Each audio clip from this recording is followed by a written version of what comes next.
રાજ્યમાં 7 જુલાઈ સુધી ભારે વરસાદની આગાહી આપવામાં આવી છે। આજે 18 જિલ્લામાં વરસાદનું ઓરેન્જ અને યલો એલર્ટ આપવામાં આવ્યું છે। ઉત્તર, દક્ષિણ અને મધ્ય ગુજરાતના જિલ્લામાં એલર્ટ આપવામાં આવ્યું છે। ઉત્તર ગુજરાતમાં બનાસકાંઠા અને અરવલ્લીમાં ઓરેન્જ એલર્ટ આપવામાં આવ્યું છે, તો મહીસાગર અને દાહોદમાં પણ વરસાદનું ઓરેન્જ એલર્ટ જાહેર કરાયું છે। આ સહિત નવસારી, વલસાડ, દમણ, દાદરાનગર હવેલીમાં પણ ઓરેન્જ એલર્ટ આપવામાં આવ્યું છે। આગામી સપ્તાહમાં ભારેથી અતિ ભારે વરસાદની સંભાવના છે। રાજ્યના 21 જળાશયો હાઈ એલર્ટ પર મૂકવામાં આવ્યા છે।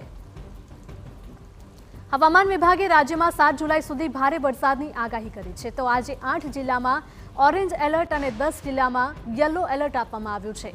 તેમજ રાજ્યમાં આગામી સપ્તાહથી ભારેથી અતિ ભારે વરસાદની સંભાવના વ્યક્ત કરાઈ છે। જે જિલ્લામાં એલર્ટ છે તેના પર નજર કરીશું।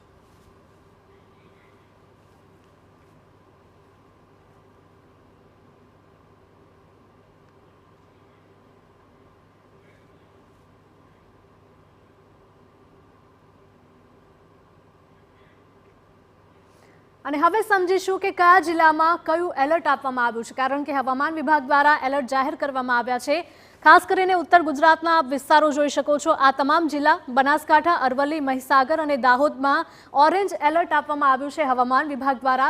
આ સાથે જ અનેક એવા વિસ્તારો છે કે જ્યાં યલો એલર્ટ પણ આપવામાં આવ્યું છે, પરંતુ સૌથી પહેલા ઓરેન્જ એલર્ટની વાત કરીએ દક્ષિણમાં નવસારી, વલસાડ, દમણ, દાદરાનગર હવેલી, દક્ષિણના જે વિસ્તારો આપ જોઈ રહ્યા છો જિલ્લાઓ છે, ત્યાં પણ આજના દિવસમાં ઓરેન્જ એલર્ટ આપવામાં આવ્યું છે, એટલે કે મધ્યમથી ભારે વરસાદ આ વિસ્તારોમાં વરસી શકે છે। આ સાથે જ યલો એલર્ટ ક્યાં આપવામાં આવ્યું છે તેની વાત કરીએ તો અમરેલી અને ભાવનગર, સૌરાષ્ટ્રનો દક્ષિણ ગુજરાતનો જે વિસ્તાર છે ત્યાં યલો એલર્ટ જાહેર કરવામાં આવ્યું છે, એટલે કે આ વિસ્તારોને પણ સાવચેત રહેવા અપીલ કરાઈ છે।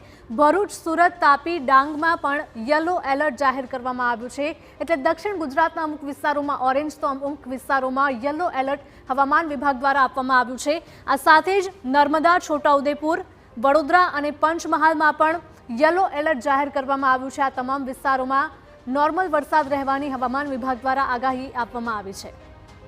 તો આ સાથે જ અમુક એવા જિલ્લાઓ છે કે જ્યાં યલો એલર્ટ આપવામાં આવ્યું છે। ઉત્તર ગુજરાતની વાત કરીએ મહેસાણા અને બનાસકાંઠામાં પણ યલો એલર્ટ જાહેર કરવામાં આવ્યું છે, એટલે કે મધ્યમથી ઓછો વરસાદ આ તમામ વિસ્તારોમાં વરસી શકે છે। તો અમુક એવા પણ વિસ્તારો છે કે જ્યાં ઓરેન્જ એલર્ટ પણ આપવામાં આવ્યું છે, એટલે કે હવામાન વિભાગ દ્વારા હજુ પણ આગામી સમયમાં ભારે વરસાદની આગાહી આપવામાં આવી છે। રાજ્યમાં ચોમાસાની સ્થિતિને લઈને સરકાર પણ એલર્ટ છે।